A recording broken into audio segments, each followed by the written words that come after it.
Hello, hello, hello. I said I would go live, and I'm going live. And let's say I'm going to try and put this out on Telegram. And I've opened it up for guests. So if anybody wants to jump in and ask me a question with voice, uh, I will try and do that. And let's just hold on for a second because I'm going to copy that link. And I'm going to put that out on Telegram as well. Can only kind of do this stuff when I've got my computer next to me. Where's my Brian of London page? Live. I should live. Dot dot dot dot dot. There we go. So 31 people here. Guess I'm going to need some questions. So anybody got some questions? Anybody want to talk? I've never really done that bit before. How come you banned conservatives aren't on Parler like you originally suggested? You know, this is the problem with social media platforms. Maybe I need to take a look at it again. I think I looked at it, didn't like it, left. I want to go back. This is my vision, is that we actually go back to the way the internet was when I was young, which was a bunch of distributed places. So I would have an interest in cars, and I would be on the web forums for the car that I was interested in. The idea of a centralized social media site that everybody is all on the same system, that is centralized, that has servers in the middle, and that owns and controls everything. I hate that. That is an anathema to the way the internet was designed, and I would like to get away from that. I don't believe that Facebook is healthy. I just wrote on brianoflondon.me earlier. I I think that the concentration of power that it exists today within Facebook is too dangerous. There's all the it's too dangerous, and it would be too dangerous, for example, for the Chinese government. They've got something like that. It's too dangerous, even within the context of America, where you have these rights and freedoms and an enshrined constitution. It's too dangerous that in that case, single corporate entity has that much power over what you see, what you think, or what you're made to think, because people are very suggestible. It it takes a lot of effort not to believe the mainstream media. I don't believe the mainstream media very often. I've got Fox News playing on the TV behind. Um, Even them, I'm highly skeptical of almost everything that they say.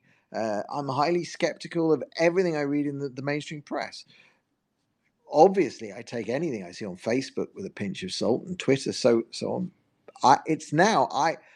I see myself as developing a network of people and of sites and of individuals largely that have won my respect, earned my respect.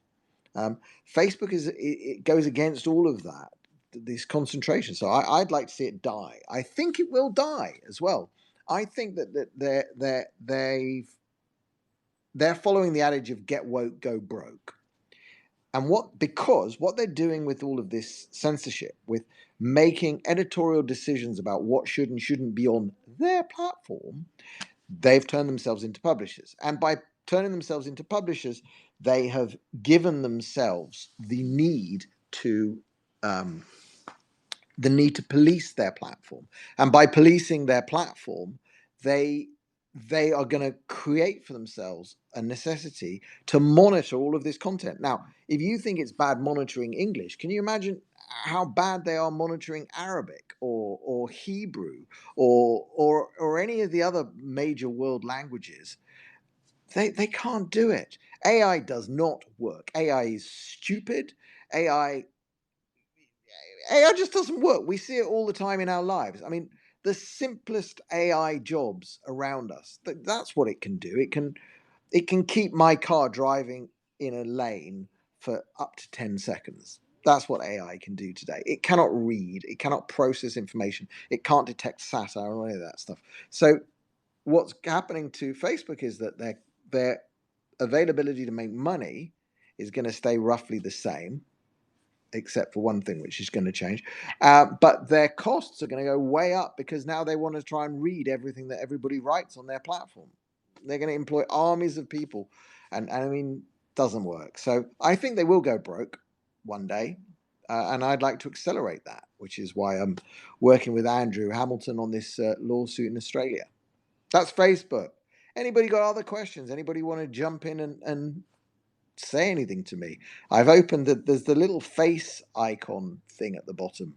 Um, if somebody wants to talk, that's Uh, yeah, listen, I think Facebook could be good for limited things, like the friend stuff, showing pictures of your kids to your family.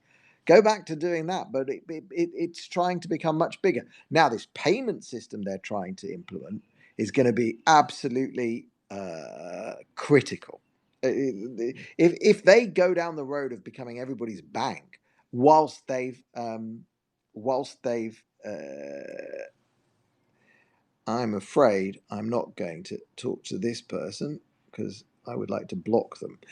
Facebook wants to be a payment system. They want to have a crypto-based payment system, and uh, wow! And then you'll be able to send money to your friends, and more importantly, buy things directly on Facebook with a crypto currency in Facebook.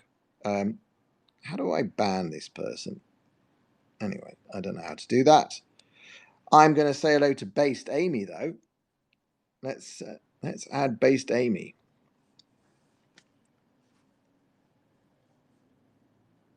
So I'm waiting. 5, 4, 3, 2, 1, and we should be able to hear from Based Amy in England. Hey, Are you Brian. there?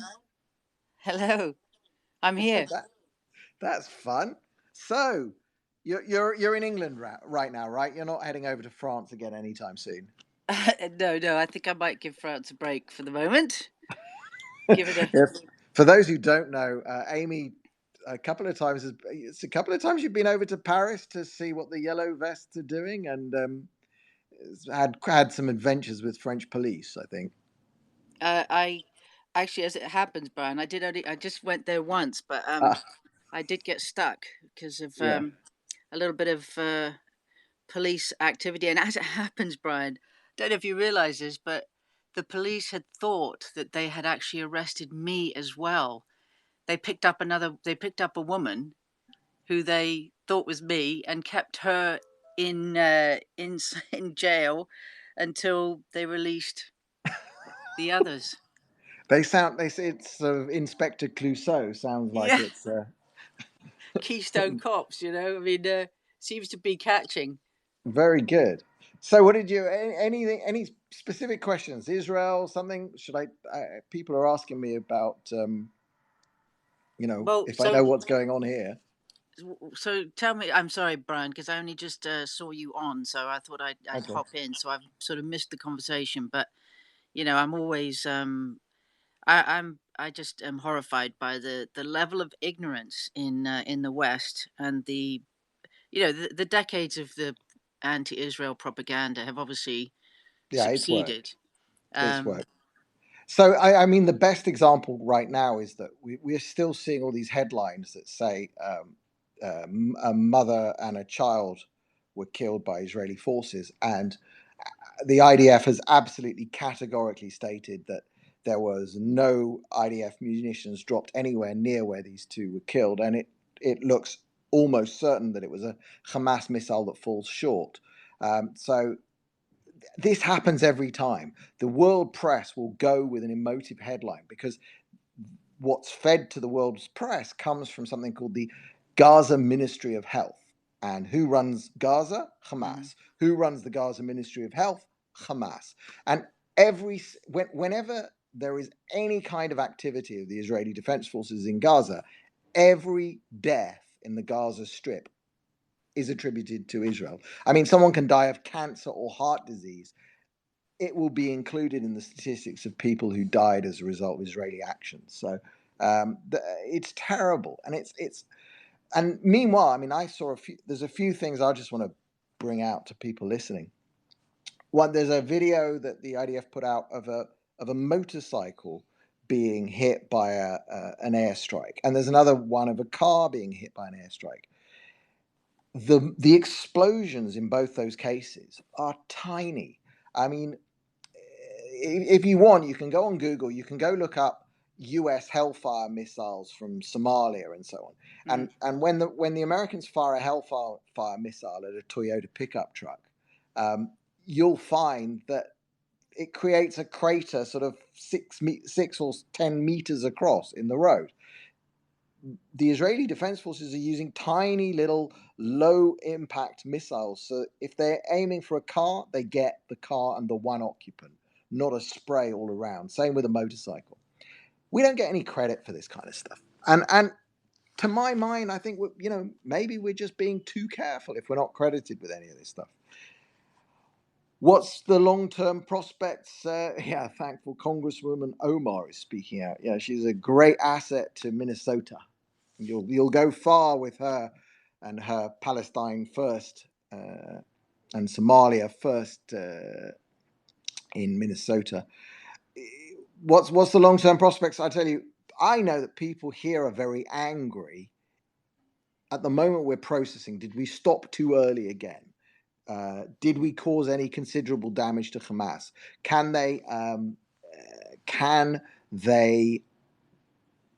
Hamas still fire rockets at will? We don't know. We won't know until maybe the Eurovision Song Contest next week, in a couple of weeks' time. And also, the other thing we've got tomorrow is Yom HaZikaron, which is the Memorial Day for fallen soldiers and those who've fallen in acts of terror. If Israel could smash Gaza if it wanted, yeah, I mean, this is the big point. Is the entire world knows that even without nuclear missiles, we have the capability to destroy and kill everybody in Gaza. Nope, not a problem. We can do that. Why do we not do it? If we are as bad as our critics say we are, why don't we do that? And then it's obvious to all fair-minded observers that we, the Israelis, value human life and do not intend to mass murder people. The scale of the casualties, I mean, we suffer casualties on our side, and we've suffered very heavily in this time. The scale of the casualties is very low on our side because of firstly, it's bomb shelters. Secondly, it's the alarms to get people into the bomb shelters. Third is Iron Dome. I mean, really, Iron Dome is obviously doing a great job, but the bomb shelters are really saving people on a major scale. So anybody who's out there saying that Israel is committing war crimes and mass murders, it's obvious nonsense. And I don't know. I don't know what the impression is, but like the last few years of Trump in the US and the people I know who follow Tommy Robinson and so on in the UK, what's happened with them is their trust in the mainstream media has been eroded. So mainstream narratives, especially in the UK, anti-Israel mainstream narratives are just not trusted. Super basso. I'm going to I'll address your comment in a second. Trust in the mainstream media has totally been annihilated. And if the mainstream, especially in the UK, less so in America, but even then, America's running a lot of anti-Israel stuff, or at least the New York Times, the Washington Post, they all run with stories about, if a mother and child have been killed, they'll run the story first. Maybe they won't say that Israel killed them, or maybe they'll include way down the article, which the New York Times did, the line, a statement from the Israeli Defense Forces saying that no, we did not, that we are not responsible for those deaths. That was Hamas rockets falling short. as to whether there isn't an economic solution to the Palestinian issue. Okay, there is not an economic solution because they are not economically driven; they are ideologically driven, and the ideology that's driving Hamas and the elements that don't want peace is Islamic. That's what it is. It comes from the Quran and from the history and from the deeds of the prophet, their prophet Muhammad, um, which tell them that this land was once Muslim. It needs to be returned to Muslim control. The more charitable of them would allow Jews to live here if we are dhimmis and we pay the jizya and we submit to them. That's just that's the underlying reason for the conflict. It is not poverty. It is not the fact that it isn't any of those things. By all measures, Arabs in Israel and even Arabs in the territories, especially Judea, Samaria, less so Gaza, by all normal economic measures, they're better off than most Arabs across the Arab world. That's just clear. There were no, when Jordan occupied Judea Samaria from 1949 to 1967 until the liberation by Israeli forces in 1967, they built no hospitals, they built no universities, they built no infrastructure, no water, no electricity, nothing. They did nothing in that land. They just left it. The king actually handed out, he had to give away parcels of land to people because then he would hope to collect taxes on those parcels of land. That's what Jordan did with it. No development. Since 1967, Israel's built all the universities that are there, all the infrastructure's there. It's been built by Israel. It's like you can throw as much money at this problem as you like. The underlying ideology says kick the Jews out or subjugate them as dhimmis. That's what we're fighting with. And I don't believe that ideology is going away. I don't think it can be made to go away. I don't think we can seriously contemplate taking the Islam out of the Palestinian culture. Unfortunately, if you build your culture on Islam, that's the kind of thing you'll be. And the Palestinians are in an even worse position, personally, um, because they have defined themselves as victims and as oppressed, and that is a terrible thing for an Arab because it's very bad for their self reliance. Okay, I'm going to add one more person, Cloth Cat Man. I have no idea who you are, Nigel. Let's try. Let's see what you have to say. Guest. This is always a bit of a lottery, I think. I've watched Scott Adams do this a few times, but this is my first time doing it. Hello. Right. Hi there. Good to speak to you. I've been watching your broadcast for quite some time now and enjoy them. It's good to see you. You can keep up the good work. Keep fighting the fight. Thank you. As much as you can. What my question is, and it probably seems like a naive question, really, but why do you? How do you see this sort of playing out in the future, and how do you think that the Western Europe, keeps on accepting? This is not. I'm not trying to. This is not hate speech or anything. I'm just asking you. Why do you think that Europe and Western Europe keeps inviting from the Islamic world into that? Yeah. Stupid, simple question, but do you think there'll be a turning point where what's happened in Italy will try and put a stop to it, or do you think Muslims entering each of the countries is going to be a situation that we have in the UK, where there's a fear of saying anything now against the ideology? Too many people from that part of the world now in these countries. Do you think that they will gain too much strength in every country that eventually it will reach a point where nobody will say anything? it could go that way. Back to your first question, why? Well, I've been studying this a long, long time. People I read was Bat Yaor. This is a very important name. Bat Yaor from Egypt, and she's written a series of books. She coined the word dimitude and she long ago wrote a book called Eurabia, and she followed it up with the global caliphate, and she's been pilloried.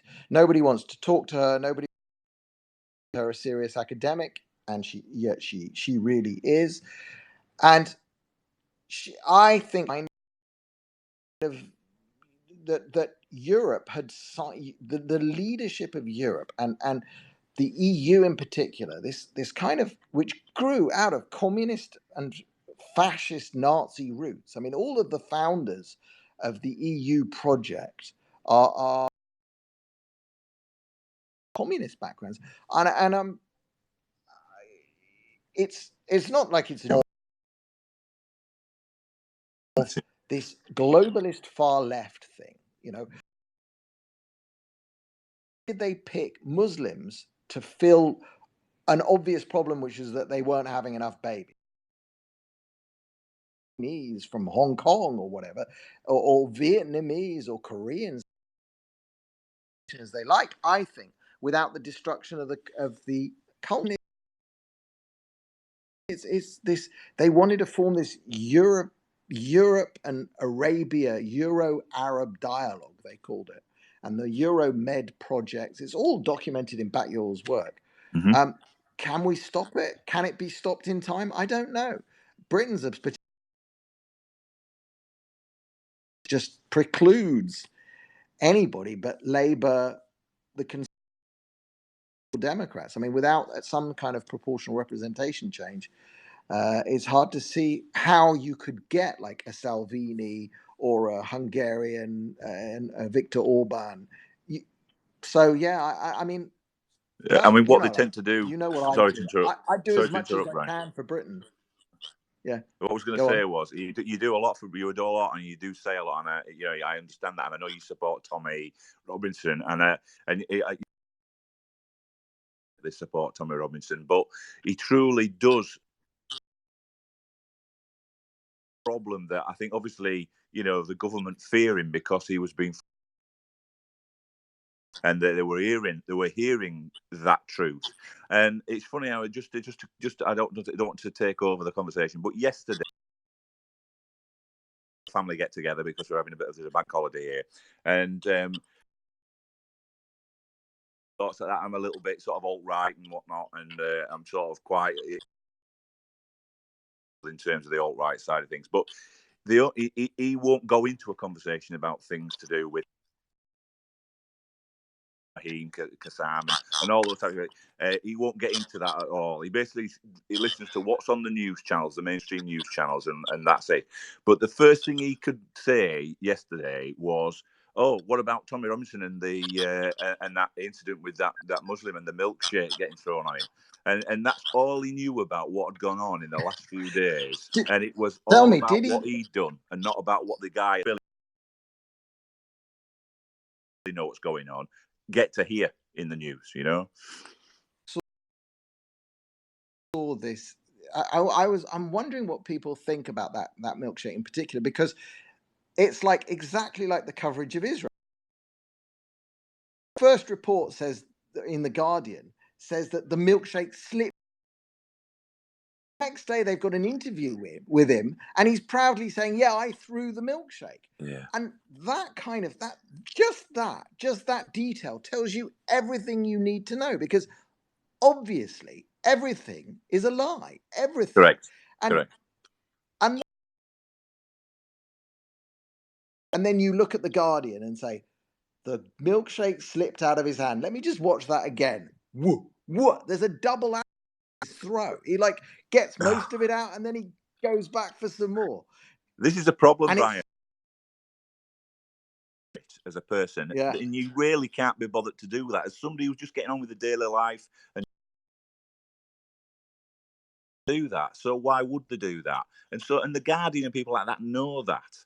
And so, obviously we know that. They opened red pilled people and opened people's eyes, as well as other people, but you definitely as well, to sort of